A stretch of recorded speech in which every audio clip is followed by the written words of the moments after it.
అందరికీ నమస్కారం అండి. ఈరోజు మనం జి పద్మావతి గారు రచించిన అనగనగా ఓ వీకెండ్ అనే ఓ చక్కటి కథను విందాం.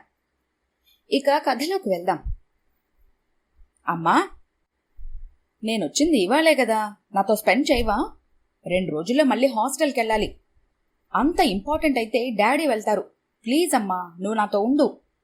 కొంచెం భయంగా కూడా ఉంది. తల్లిని చుట్టేసి భుజం మీద తలపెట్టుకుని గారాలు పోతూ చెప్పింది హిమజ. డాడీ వేరే ఫంక్షన్కి అటెండ్ అవ్వాలి. ఎంత అవాయిడ్ చేద్దామన్నా కుదరట్లేదు.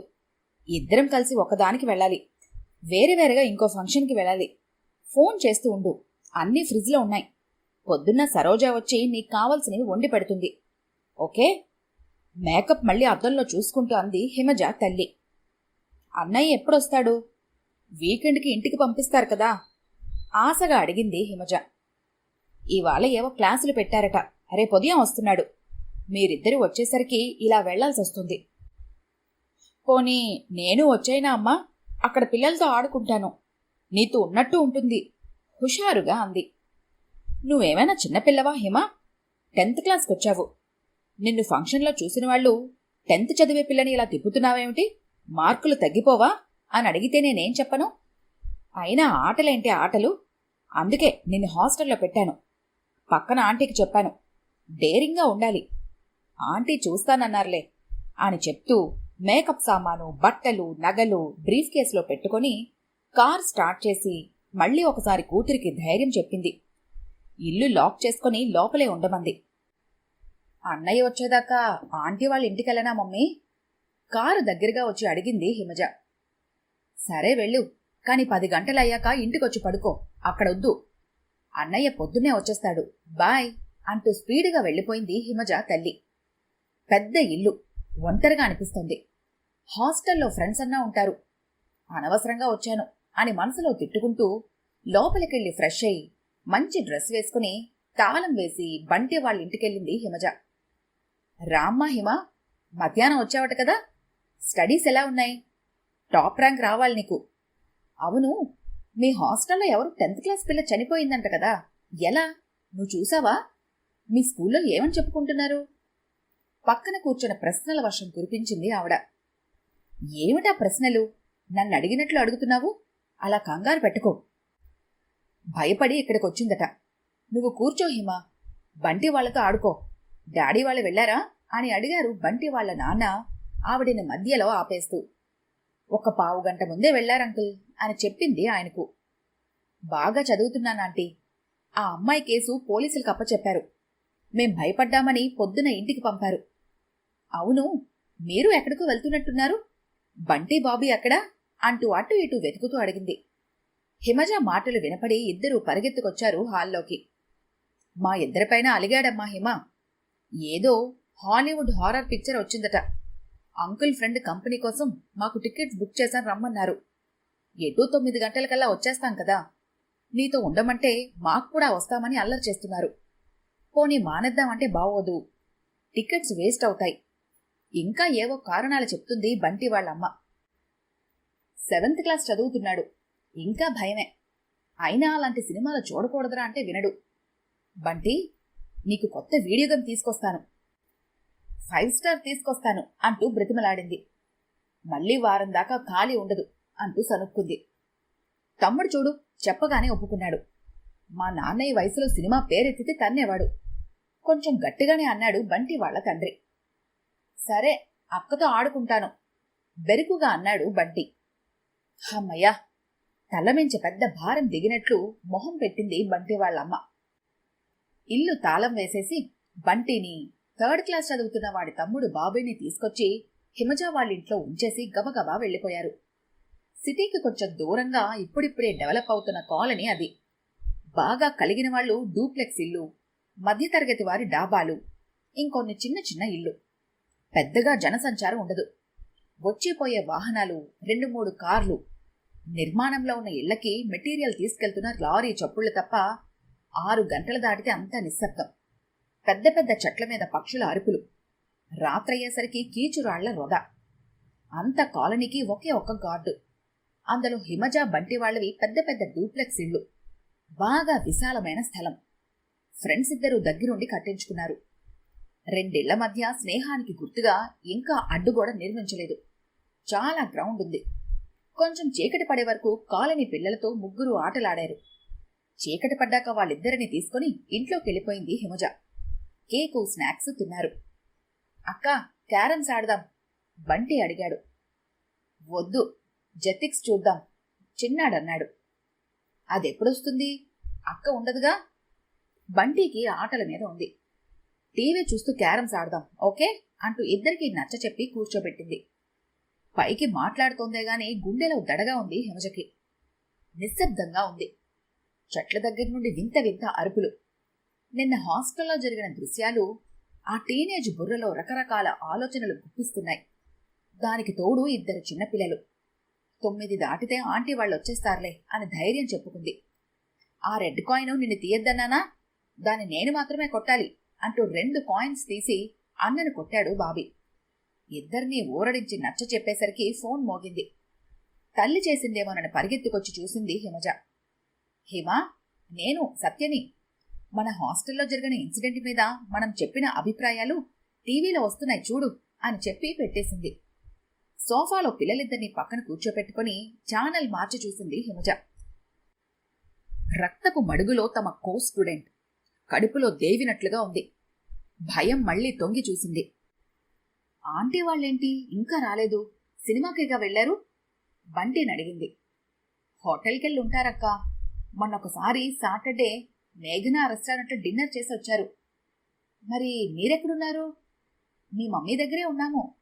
అయినా ఎక్కువ మీ అమ్మ వాళ్లే వెళుతుంటారట. ఆ రోజు లక్కీగా ఉన్నారట మా అమ్మ అంది. టీవీ చాలా ఇంట్రెస్ట్గా చూస్తూ అన్నాడు బంటి. మా అమ్మ చిన్నప్పుడు వదిలి వెళ్ళలేదు. మీ మమ్మీనే ఇంత చిన్నపిల్లల్ని నాకే అప్పచెప్పేసింది కాస్త కోపంగా అంది. సరదాగా మొదలైన గొడవ కాస్త పెద్దదైంది. ఒకరినొకరు తిట్టుకున్నారు. క్యారమ్స్ విసురుకున్నారు. బ్యాట్తో హిమజను కొట్టాడు బంటి. అసలే ఆందోళనగా ఉన్న హిమ వంగదీసి వీపు మీద కొట్టింది. నన్ను కొడతావా అంటూ ఒకళ్ళనొకరు తోసుకున్నారు. ఈ తోపులాటలో బాబీ హాల్లో ఉన్న మెట్ల మీద పడ్డాడు. తలకి బాగా దెబ్బ తగిలి రక్తం కారడంతో హిమ వణికిపోయింది. ఇది రెండోసారి. రక్తం నెత్తిరోడుతున్న బాబీని ఎత్తుకోవడానికి దగ్గరికెళ్ళింది. మా తమ్ముడిని చంపేశావు, నిన్ను నేను కొట్టేస్తాను అంటూ బలంగా ఒక్క తోపు తోశాడు బంటి హిమజని. కింద పడి అక్కడే ఉన్న బ్యాట్ తీసి విసిరిగా విసిరేసింది హిమజ బంటి వైపు. తలకి తగిలి కింద పడ్డాడు బంటి. ఇల్లంతా నిశ్శబ్దం. మైండ్ బ్లాంక్ అయిపోయింది హిమజకి. టీవీ సౌండ్ కొద్దిగా వినపడేసరికి స్పృహలోకొచ్చింది. వీళ్ళిద్దరినీ చంపేశానా? హత్యలు చేసేంత పైశాచికత్వం ఉందా నాలో అనుకుంది. టీవీలో ఏదో గొడవ. అమ్మ కదూ? అయ్యో, అమ్మ టీవీలోకి ఎందుకొచ్చింది? పైశాచికంగా ఆడపిల్లల్ని పరాయి దేశాలకు అమ్మేస్తోందా? నో, నిజం కాదు. గట్టిగా అరిచింది. క్లిప్పింగ్స్ చూపిస్తున్నారు. కింద స్క్రోలింగ్ వస్తుంది. అవును, అన్నయ్య రాలేదేమిటి? రోడ్డు మీద యాక్సిడెంట్ అయిందంట. రక్తపు మడుగులో కొట్టుకుంటున్నారు. ఇంజనీరింగ్ చదివే పిల్లలు ఉన్న కారేనట. అదిగో చెక్స్ షర్టు, అది అన్నయ్య. ఎస్. మరి నాకెవరూ లేరా? నన్ను పోలీసులు అరెస్ట్ చేస్తే? నాన్నెక్కడా? వద్దు, నేను చచ్చిపోతాను. చిన్నారి పిల్లల్ని ఆంటీ నాకు అప్పచెప్పి వెళ్ళింది. నేను రాక్షసిని, నాకెవరూ లేరు. దీనికి ఇదే పరిష్కారం. ఎస్ అనుకుంది హిమజ. గబగబా మెట్లెక్కి పైన టెర్రస్ నుంచి ఒక్కసారిగా దూకేద్దాం అనుకుంది. మెట్టు సగం ఎక్కేసరికి కాలింగ్ బెల్ మోగింది. అది సిటీలో బాగా పేరున్న పెద్ద హాస్పిటల్. అక్కడ సెకండ్ ఫ్లోర్లో టెన్షన్గా తిరుగుతున్నారు హిమజ తండ్రి, బంటి వాళ్ల పేరెంట్స్. హిమ తల్లి మాత్రం వెక్కి వెక్కి ఏడుస్తోంది. కొంచెం దూరంగా చేతులు కట్టుకుని నించున్నాడు హిమ వాళ్ళ అన్నయ్య. డాక్టర్ గారు పిలుస్తున్నారు, లోపలికి వెళ్ళండి అంటూ నర్సు చెప్పగానే ఎప్పుడు పిలుస్తారా అని చూస్తున్న నలుగురు లోపలికెళ్లారు. ఆయన బాగా పేరున్న సైకియాట్రిస్ట్, పైగా హిమ తండ్రికి ఫ్రెండ్. ఏమైంది? ఏమైనా చెప్తుందా? చాలా నెర్వస్గా ఉంది. హిమజ తండ్రి అన్నాడు కర్చీఫ్తో చెమట్లు తుడుచుకుంటూ. చెప్పండి ప్లీజ్, చిన్నపిల్ల, బోలెడు భవిష్యత్తుంది తల్లి అంది. తను చిన్నపిల్ల? కళ్ళజోడు తీసి టేబుల్ మీద పెడుతూ అన్నారు డాక్టర్. ఆయన ఏ రకంగా మాట అన్నారో అర్థం కాక తలెత్తి ఆయన వంకే చూస్తున్నారు నలుగురు. తను చిన్నపిల్లే, టీనేజ్లోకి వెళ్లబోతున్న చిన్నారి. ఆ విషయం మీకు ఇప్పుడు అర్థమైందా? టీనేజ్లోకి అడుగు పెడుతున్న అమ్మాయి, పైగా హాస్టల్లో పోస్ట్ స్టూడెంట్ చనిపోవడం చూసి వచ్చిన వాళ్ళకి పేరెంట్స్ ఎంత గైడెన్స్ ఇవ్వాలి? నేను హత్య చేశాను, బుద్ధిలోనికి బంటి బాబీని చంపేశాను, అమ్మ తప్పులు చేస్తుంది, నాన్న ఊరొదిలి వెళ్ళిపోయారు, ఇవే మాట్లాడుతోంది అమ్మాయి. She mentally disturbed, no hope. మాటలాపి పేరెంట్స్ వంక చూశాడు. మీరే అలా అంటే ఎలా సార్? బంటి వాళ్ళ నాన్న అన్నాడు. అయితే మరి కన్నవాళ్లకే మీ పిల్లలు జాగ్రత్త అని చెప్పాల్సి వచ్చినందుకు సిగ్గుగా ఉంది. నలుగురిని చూస్తూ అన్నాడు డాక్టర్. అసలేం జరిగింది సార్? మా పిల్లలు బాగానే ఉన్నారంటారు, తనేమో బాలేదంటారు. టెన్షన్ తట్టుకోలేకపోతున్నాను, చెప్పండి. బంటి వాళ్ళ నాన్న అడిగాడు ఆతృతగా. హారర్ సినిమా పిల్లలు చూడకూడదని మీరు వదిలి వెళ్లారు. హాస్టల్లో అసలే భయపడి వచ్చిన అమ్మాయి కంటే మీటింగులు, ఫంక్షన్లు వీళ్ళకి ముఖ్యమైపోయాయి. అసలే హిమ చాలా డిస్టర్బ్డ్గా ఉంది. మీరు వెళ్ళాక పిల్లలు ఆడుకున్నారు, లోపలికెళ్ళాక చిన్న చిన్న విషయాలకు తగులాడుకున్నారు, కొట్టుకున్నారు. ఇంతలో ఎవరో ఫోన్ చేసి హాస్టల్లో హత్యోదంతం అని టీవీలో చూపిస్తున్నారని చెబితే న్యూస్ ఛానల్ మార్చిందట. జరిగిన క్లిప్పింగ్స్, ఆ తరువాత హత్యలు, అమానుషాలు, ఆ ఏడాది పొడుగునా జరిగిన అకృత్యాలు అవి చూసి చూసి నిద్రపోయింది. చిన్నపిల్లలు ఎక్కడ దెబ్బలాడుకున్నారో ఆ క్యారం బోర్డు దగ్గరే నిద్రపోయారు. హారర్ సినిమా కంటే హారర్ షో ఇంట్లోనే చూశారు. అసలే డిస్టర్బ్డ్గా ఉన్న హిమజ టీవీలో చూసినవన్నీ తన ఇంట్లో వాళ్ళకే జరిగినట్లు కలగని పడుకునే ముందు కొట్లాటలో బంటిని, బాబీని చంపేసినట్లు ఊహించుకొని అదే వాస్తవం అనుకుంటోంది. ఇదంతా మీకెలా తెలుసు? హిమ తండ్రి లేచి నించున్నాడు. ఆ టైంకే మీ అబ్బాయి డోర్ బెల్ కొట్టాడట. తలుపు తీసింది హిమే కాని అన్నయ్యతో ఏవేవో మాట్లాడుతుంటే పరిస్థితి అర్థమైన అతను వెంటనే నాకు ఫోన్ చేశాడు. రాత్రి నేను వెళ్ళి పిల్లల్ని ఇంటికి తీసుకెళ్లి మీకు మాత్రం పిల్లలకి బాలేదని ఫోన్ చేయించాను. హాస్పిటల్కి రమ్మని, కావాలని మిమ్మల్ని టెన్షన్ పెట్టాను. ఇలాంటి తప్పులు మళ్లీ జరగకూడదని. హిమా పిల్లలు క్షేమంగా ఉన్నారు కదా? థ్యాంక్ గాడ్ అన్నారు బంటి వాళ్ల పేరెంట్స్. మరిప్పుడు హిమ పరిస్థితి ఏమిటి? భయపడుతూ అడిగింది తల్లి. పొద్దున్నే ఇంట్లోనే కౌన్సిలింగ్ ఇచ్చాను. బంటి బాబీతో ఆడుతూ రియలైజ్ అయింది. ఏది ఎలా ఉన్నా మీ కేరు చాలా ముఖ్యం. టైంకి వాళ్ళ అన్నయ్య రాకపోయింటే ఏం జరిగేదో. ఆర్ధోక్తిగా ఆపేశారు డాక్టర్. తేలిగ్గా ఊపిరి పీల్చుకున్నారు అందరూ. థ్యాంక్ యూ మై ఫ్రెండ్ అన్నాడు హిమ తండ్రి డాక్టర్ గారి చేతులు పట్టుకుని. పిల్లలు ఇంట్లోనే ఉన్నారు, రండి వెళదాం.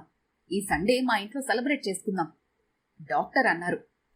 ఇంకెప్పుడు పిల్లల్ని వదలకూడదు. హాస్టల్కి పంపను హిమని, ఇంటి నుండే పంపిస్తాను కొంచెం తేరుకునే వరకు అంటూ అంది తల్లి. అవును, పెద్దవాళ్లు లేకుండా పిల్లలు ఏం చేస్తున్నారో, ఏం చూస్తున్నారో, ఎలా రియాక్ట్ అవుతున్నారో గమనించుకోవాలి బంటి వాళ్ళమ్మ అంది. అవును, నాకు తెలియక అడుగుతాను. పిల్లలకి ఒంట్లో బాగలేదనో, పరీక్షలనో, ఫంక్షన్కి హాజరు కాకపోతే కొత్తగా క్రిమినల్ కేసులేమైనా పెడుతున్నారా? డాక్టర్ గారన్న జోకు అర్థమైనా ఇద్దరూ సిగ్గుగా నవ్వేశారు. ఎవరి కారులో వాళ్ళ డాక్టర్ గారింటికి బయలుదేరారు తేలికైన మనసులతో. ఈ కథ కనుక మీకు నచ్చినట్లయితే లైక్ చేయండి, షేర్ చేయండి. మరిన్ని ఇంట్రెస్టింగ్ కథల కోసం మా ఛానల్ని తప్పకుండా సబ్స్క్రైబ్ చేసుకోండి.